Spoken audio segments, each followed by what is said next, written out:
آقا صلی اللہ علیہ وسلم نے فرمایا تھا، اسی زمانے کے لیے شاید حضور فرماتے ہیں ایک وقت ایسا بھی آئے گا کہ جو اصلاح کی بات کرے گا، جو ایمان کی بات کرے گا، لوگ اس کو اتنی تعجب سے دیکھیں گے جیسے چور کو دیکھا جاتا ہے۔ داڑھی والے کو، ٹوپی والے کو، اصلاح کی بات کرنے والے کو حضور فرماتے ہیں جیسے زنا کرنے والے کو عیب سے لوگ دیکھتے ہوں گے، تانا دیں گے، اسی طرح سے ایک وقت ایسا آئے گا کہ مومن کو تانا دیا جائے گا، یہ دیکھو یہ مسلمان ہے، یہ دیکھو یہ ٹوپی والا ہے، یہ داڑھی والا ہے۔ وہ دور آئے گا، بلکہ میں سمجھتا ہوں اس دور میں ہم جی رہے ہیں۔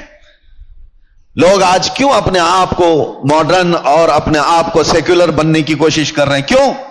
اس لیے کہ وہ ان تانوں سے گھبرا رہے ہیں، ڈر رہے ہیں۔ میں محلے میں کھڑے ہو کر کے اگر کسی کی اصلاح کی بات کروں گا تو لوگ میرا پچھلا نکال دیں گے، مجھے بھی بولیں گے جمعہ 8 دن ہو گئے ابھی حج کو چلا تو۔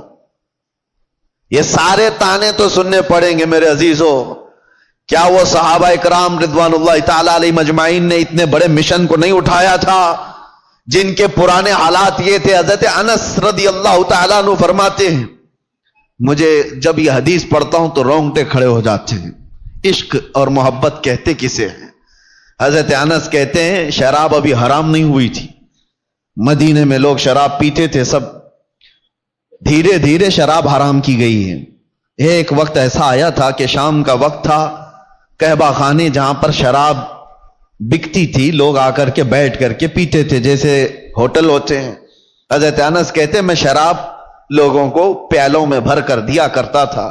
اچانک مدینے کی گلیوں میں آواز آئی، کوئی ڈنڈورچی اعلان کر رہا تھا یا ایھا المسلمون قال رسول اللہ صلی اللہ علیہ وسلم حرمت الخمر، اے مسلمانوں اللہ کے نبی نے فرمایا شراب حرام ہو گئی۔ اعلان کانوں میں سنا، حضرت انس کہتے میرے ہاتھ سے پیالی گر گئی۔ 50 سال 60 سال پرانی شراب وہ لوگ جمع کر کے رکھتے تھے، ایسے نہیں نئی نئی شراب، 50 سال پرانی مٹکوں میں جمع کی ہوئی شراب ہوتی تھی ان کی پینے والی، اس پہ فخر کرتے تھے۔ حضرت انس کہتے میں نے تو پیالی چھوٹ گئی، لوگ جو بیٹھے ہوئے تھے کوئی اپنے منہ سے لبوں تک لگایا ہوا تھا وہیں سے اس نے پٹک دیا، آواز آئی وہیں سے پھینک دیا کہ اللہ کے نبی نے فرمایا حرام ہو گئی، پٹک دیا۔ میں سوچتا ہوں کبھی پڑھتا ہوں تو رونگٹے کھڑے ہوتے ہیں، کیا صحابہ میں یہ فرما برداری کا جذبہ تھا؟ ان کے کانوں میں صرف بات پڑی، وہ بھی ڈائریکٹ رسول اللہ کی نہیں، کوئی اعلان کرنے والا بیان کر رہا ہے۔ وہ یہ سوچ تو سکتے تھے کہ ابھی قانون آیا ہے، امپلیمنٹ ہونے میں ٹائم لگ سکتا ہے، آج کا تو پی لیں، کل جا کر کے حضور سے بات کر لیں گے کہ صحیح میں حرام ہوئی یا نہیں، کنفرمیشن کے بعد چھوڑ دیں گے۔ نہیں، صرف کسی ایک مسلمان کی آواز آئی کہ اللہ کے نبی نے فرمایا، وہ صحابہ نے توڑ دیا مٹکے 50 سال پرانے۔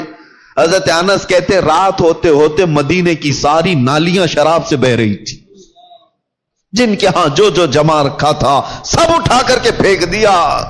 یہ امت تھی میرے مصطفیٰ کی، یہ وہ صحابہ کی فرمانبرداری تھی۔ اس کو کہتے ہیں عشق، اس کو کہتے ہیں محبت۔ کانوں میں بات پڑ جائے اپنے آقا کی تو چھوڑ دے بندہ اس چیز کو۔ کیا آپ سب کو یہ نہیں پتا ہے کہ گناہوں کے اڈوں پر جانے کی اجازت اسلام نہیں دیتا؟ میرے آقا صلی اللہ تعالی علیہ وسلم نے شراب حرام کی ہے، نشہ حرام ہے، تو وہ نوجوان کیسے آج نشہ کو چھوتا ہے، اپنے نبی سے محبت کی دعوے کرتا ہے؟ محبت ہے ہی نہیں، عشق کی بات ہی نہیں۔ رائی کے دانے کے برابر بھی اگر دلوں کے اندر ایمان ہو، میرے آقا سے محبت ہو تو آ جاؤ، باز آ جاؤ میرے عزیزو۔ اے نوجوانوں، وقت بہت تیزی سے ڈھل رہا ہے، آپ کو پتہ بھی نہیں۔ آج میں اس مقام پر آپ کے سامنے کھڑا ہوں، آپ کو اندازہ ہے مجھے تو کچھ نیا نہیں لگتا، لیکن 10 سال کے بعد ہم یہاں کھڑے ہیں، 10 سال گزر چکے۔ میں پیچھے پلٹ کر کے دیکھتا ہوں تو سوچتا ہوں کیا ایک عشرہ، ایک دہائی گزر گئی ہماری زندگی کی، 10 سال کے بعد اس مسلح پہ پھر آئے۔ یہ 10 سال کا عرصہ اتنی تیزی سے گزر رہا ہے تو یاد رکھو موت بہت تیزی سے تمہارے قریب آ رہی ہے، بہت تیزی سے۔